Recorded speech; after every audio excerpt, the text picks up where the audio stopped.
কত যুবককে দেখলাম গাড়ির সিটে চলে গেল। আর আমাদের সেইতে একটু ছোট বয়সে আমাদের চোখের সামনে চলে গেল আমাদের উসমান হাদি ভাই। আমার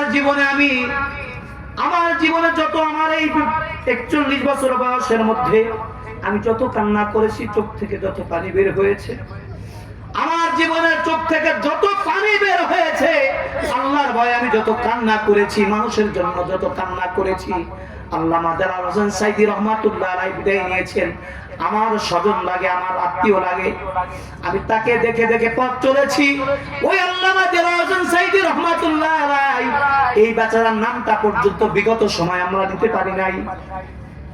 নাম জানি না পরেও বিপদ হয়ে যেই তো নামটা নিতে পারতাম না, সেই বেচারার জন্য আমরা কাঁদছি। আল্লাহ পাক কোরআনের পাখিকে জান্নাত নসিব করে দিক বলি আমিন। কিন্তু যেই কথাটা বলতে চাইলাম ভাই, আমাদের যুবক ভাই, আমাদের সমবয়স্কী আমাদের উসমান হাদি ভাই, তিনি এমন নজির দেখা গেছেন, আল্লাহর কাছে চেয়েছিলেন, শাহাদাতের তামান্না করেছিলেন। বাবা মায়ের ছোট সন্তান আল্লাহর কাছে চাইছিলেন, আল্লাহ শুক্রবারে মৃত্যু দিও, শাহাদাতের মৃত্যু দিও। আল্লাহ পাক কবুল করেছেন। তবে সারা পৃথিবীর মানুষকে কাঁদিয়েছেন, সারা পৃথিবীর মানুষকে কাঁদিয়েছেন। আমার জীবনে যত কান্না করেছি, এই অল্প সময়ের মধ্যে হাদি ভাইয়ের এই মৃত্যুর এই কয়দিনে কান্না থামানো যায় না। প্রতি সেকেন্ডে চোখ দিয়ে পানি আসে, প্রতি সেকেন্ডে চোখ থেকে পানি আসছে, কান্না থামাতে পারি না। এখনো পর্যন্ত নামটা উচ্চারণ করতে ঢুকলে কেঁদে উঠি। কেন রে ভাই, সে কি আমাকে টাকা দিছে? কথা বলেন। সে কি আমার এক হপ্তাহ খাওয়াইছে কোনোদিন? বড় জোর 2 বার দেখা হয়েছে জীবনে, সামনাসামনি 2 বার মাত্র দেখা হয়েছে। তারপরে কথাও বলতে পারি না ওইভাবে, সরাসরি সামনে দেখা যতটুকু। এই বেচারা জীবনে কোনো উপকারও করে নাই, টাকা দেখে কখনো চলিও নাই। আমরা তো হুজুর মানুষ, আমরা তো আমাদের লাইনেই চলি, অথচ এই বেচারার জন্য এত দরদ কেন? আমাদের দরদ না, শুধু সকল মানুষের দরদ, ঠিক কিনা বলেন?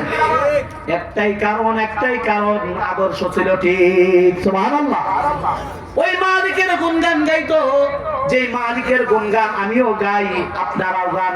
এই কারণেই মালিকের গুণগান বেশি বেশি গাওয়ার কারণে, আদর্শ ঠিক থাকার কারণে মানুষ তাদেরকে এত মূল্যায়ন করেছে, এত মহব্বত করেছে। এখনো পর্যন্ত নামটা উচ্চারণ করলেই কেঁদে ফেলে, ঠিক কিনা বলেন?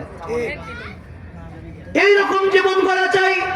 প্রতিটা ঘরের সন্তান যদি হাদির মতো হয়ে যায়, বাংলাদেশে কোনো চাঁদাবাজ থাকবে না, ঠিক কিনা বলেন? কোনো হাইজাকার থাকবে, চাঁদা উঠাইতে পারবে না, রাস্তার মধ্যে গুলি করে মানুষও মারতে পারবে না। তবে এই সন্তান তৈরি করার জন্য কারখানা হলো মাদ্রাসা। আদর্শ সন্তান করার জন্য ওই হাদির জীবন আদর্শ আপনি খুঁজে দেখেন। ছোটবেলা থেকে যে পড়ালেখা করেছে, মাদ্রাসায় পড়ালেখা করেছিল, তাদের ফ্যামিলিগতই তারা হুজুর, মাদ্রাসা পড়ুয়া। এই জন্যে ছাত্রদেরকে বলি, বন্ধুদেরকে বলি, যারা কোরআন এখনো শেখো নাই, কোরআনের আদর্শের মধ্যে আসো, কোরআন শিখো। কোরআন এমন দামি কিতাব, এটার সাথে এরকম হাত লাগলেও হাতটা দামি হয়ে যায়। দেখবেন পচা কাঠ দিয়ে রেহেল বানা হয়, এই রেহেলটাকে যত্ন করে রাখে কি রাখে না? অথচ এই পচা কাঠটারে কেউ ব্যবহার করে না, ড্রেসিং টেবিল বানায় না, খাট পালং বানায় না, ওয়ার্ডরোব বানায় না, কি আলমারি সুকেস বানায়? ভ্যান না।